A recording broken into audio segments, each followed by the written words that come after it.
everyone. This story takes place when I was around 21 years old, 22, 21 probably. A little background, my mother had passed away about a year before that, and I was kind of distraught.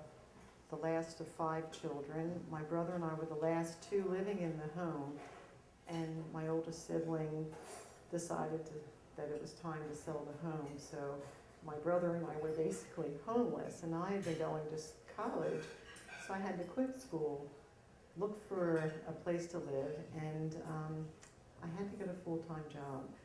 Now, the only jobs that looked like I could get maybe benefits or something were office jobs. This was not what I was going to school for. I was arts and fashion design. I flunked typing twice. Office work was not for me. It was not my thing, but I tried. I tried to get any other job, maybe that wasn't really office work, and I tried travel agencies. I thought, hey, that's a wonderful thing. You can travel. You get a job, you can travel. Well, I didn't really know all the capitals of all the states. Didn't work out. I then thought I have to go for office work. So I went on job interviews, and I was charming, and I was accepted in a lot of places, but then they do the typing test. And there were no computers back then. It was a typewriter. And I was just lousy because I sucked at typing. It was horrible. And the speed and I would make mistakes, so I never got the job. So after about 10 different jobs and interviews, am I like squealing with everything? I'm sorry. Should I keep talking? Okay, so I sought the advice of an employment agency. And this woman really took me under her wing, and she was sure, she loved me. She was sure that she was going to find me a job. And she sends me out there, and I go for my job interviews, and the typing test comes up. And again, I make mistakes. I just can't have the speed. I don't have that. So she soon realizes that she has to pull out the wild card. She has a close friend who is an office manager in a mid-sized law firm in Philadelphia, and she's going to get me a job. So the woman does get me a job. I'm hired, and I am now an employee of Cohen, Shapiro, Sheikman, Polisher, and Cohen. I walk in my first day of the job. I am the youngest and newest member of the file room. I'm a file clerk. That was my job.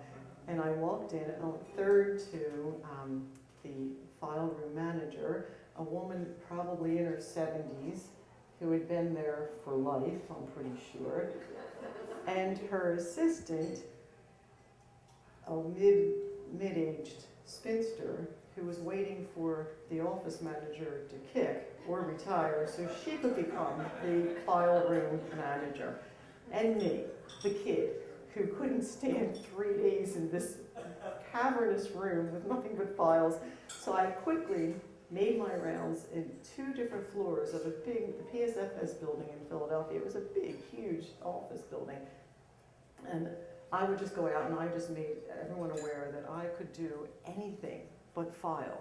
So I was helping all do the separate files of all the different lawyers, and I would fill in for the receptionist. I filled in for the copy center. Yes, there were copy centers, again, big machines that you made Xerox copies for everyone.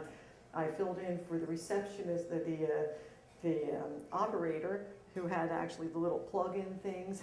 It's a classic. I would do anything but do the filing. And one of the secretaries soon caught on that I was ready to do anything, so she handed over her dreaded job of the luncheons. The lawyers would have like a weekly luncheon meeting, and it was in this big, huge meeting room with this gorgeous, gorgeous long table of some gorgeous mahogany wood or something, and it could fit up to 22 people.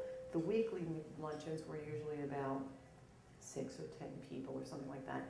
But she confided in me and said, you can order lunch for everyone, and you use this incredible Jewish deli with great food. always order yourself a sandwich. I always did. So you should do it so nobody will know the difference. So there was a big perk to this job as well. So I would go in and I would do this, and one day there was the big original, the founder, old Mr. Cohen, was having a huge luncheon. It filled the room. There were 22 people, every seat, these big gorgeous leather seats. And I had to set the whole thing up for them, and I did. I had all the sandwiches up, the tables all set and everything, and my thing was that I would try to always get out of there before anyone came in, because I didn't want to be seen as like a waitress. I just wanted to get them, take care of them and get out. But this day, it took so long to set up 22. I had everything set up, and I was just finishing the last table, which is the head table, which was going to be the Mr. Cohen, when they all started filing in the room. Now, I'm over here, and the exit's over there. And I just kind of finished up and tried to slip out. So as I'm walking away, everyone's seated now, I'm just walking away, and I hear this, oh. And I'm thinking, what is that?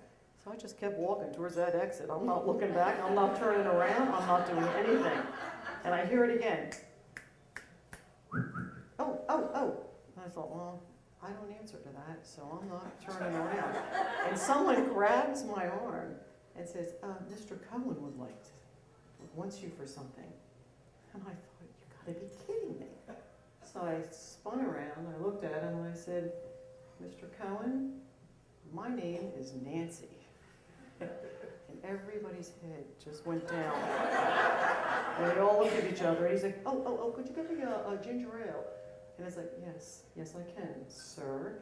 And I went out, I got it, and I as I walked out, I thought, well, looks like I just wrote my own pink slip here. So pick up a newspaper on your way home. So I did, I just did that. I went home, circled a few jobs, thought I better get in really early the next day, because, which was, again, coming into work early was something I never did.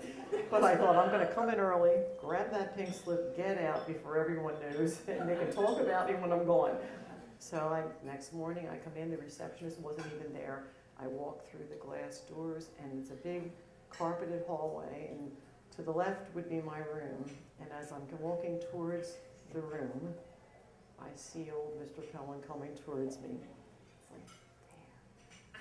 So I put on a smile, and he smiles at me as I walk by, and I said, good morning, Mr. cohen. And he says, good morning, Nancy. R-E-S-P-E-C-T.